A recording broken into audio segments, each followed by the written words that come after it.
myself as well. So, yes, thank you for that. Somebody who may know of me just simply through my work as Director of the Urban Design Advisory Service, because we were responsible for the publications on mixed use, on subdivision, the apartment, the flat guide and the model code for apartments.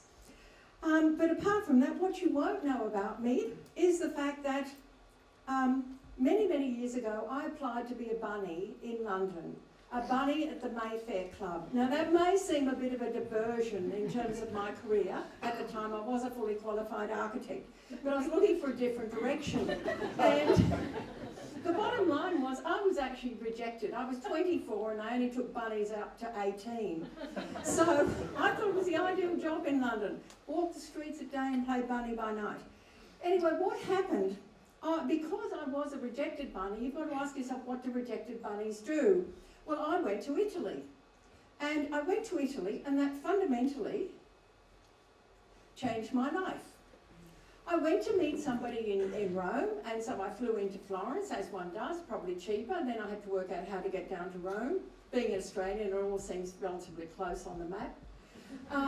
So I had a day to spare, and I thought, oh, Siena, I vaguely remember something about Siena and history of architecture, I'll go to Siena for the day on the way, which I did.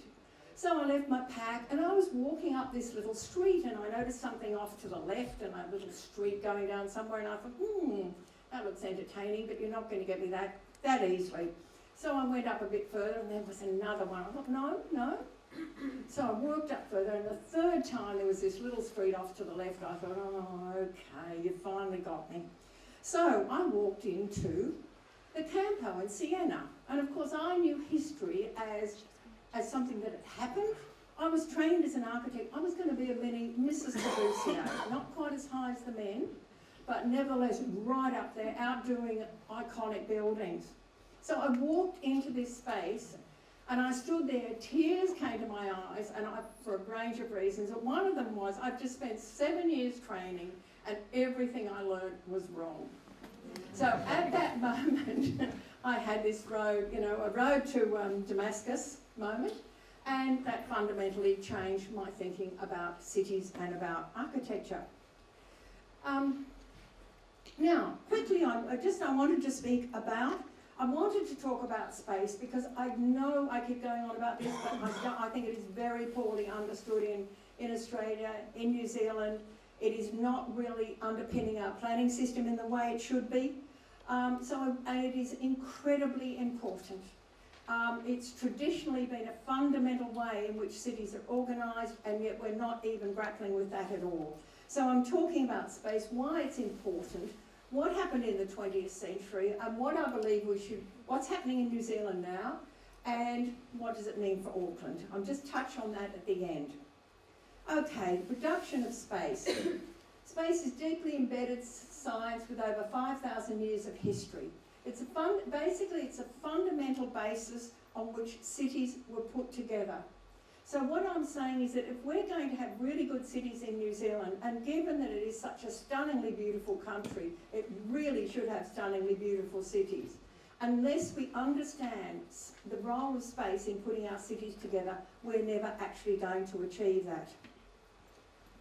So there's 3 key components in cities. There's space, there's landform, and there's built form. Now, space, it's very hard to talk about space in today's world, because we're used to materialistic world. We're used to discussing about objects. We understand objects. But talking about space is a bit like talking about ethics, it's kind of, and morality. Why you went to the First World War, because morally you thought it was right. And there seemed to be an underlying understanding of all those issues. But here we have Louis Armstrong said the spaces between the notes are as important as the notes. Everything happens in the space between the skin body and the clothes. I'm not quite sure that that's quite as clear in relating to cities. But it is exactly the same in cities. So the key role, I see the key role of urban design is actually about shaping the space of the city. Now, if we look at urban design, there are principles behind urban design, but they are not the design. They are only principles. Design is about a solution. It doesn't matter if it's a chair or a car or a building. It is about achieving a solution from a whole range of factors that are underpinning it. If we look at the design of space that is happening in cities as we speak, we get over here, we get the design of the spatial structure. Now, often not considered at all, and I'll talk about that in a minute, not considered at all, it just happens. Whatever left over from a building is what you get. Then there's the design of the public domain, which I think everybody's fairly clear about in terms of, lighting, paving, those things. Guidelines for the architecture. They are only guidelines, often called urban design guidelines, but they're really about guiding the architecture.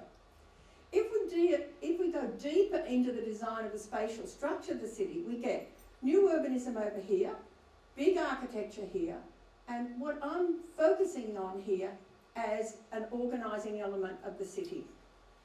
Now, new urbanism started the kind of rebirth in America about cities, and it does talk about space to some degree, but it is a lot about pattern making, and it is not so much about really understanding the nature of cities. The other influence, but new urbanism is very strong in New Zealand. There's sort of this across the Pacific tie, I've noticed, in a range of things, including Maori art. And the other thing is the big architecture. These are the Caboosian architects that were trained at my time or a bit later, and that think the whole world of cities can be changed if only the architects take control and they can do all these wonderful, incredible buildings. The bottom line, of course, is that architecture and the city are on entirely different time frames. City structure is there for hundreds and hundreds of years. Architecture comes and goes, and whatever city structure you put in place, the architecture has to be flexible enough to take architecture 200 years ago and architecture 200 years in the future.